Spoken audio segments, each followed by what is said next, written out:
Bakit ba pag ika'y nakikita, puso ko ay kumakaba?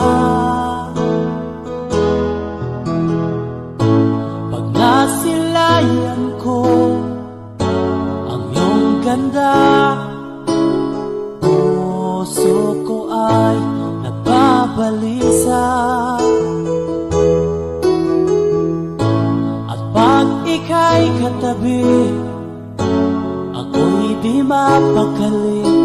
Walang ibang iniisip kundi ikaw lagi.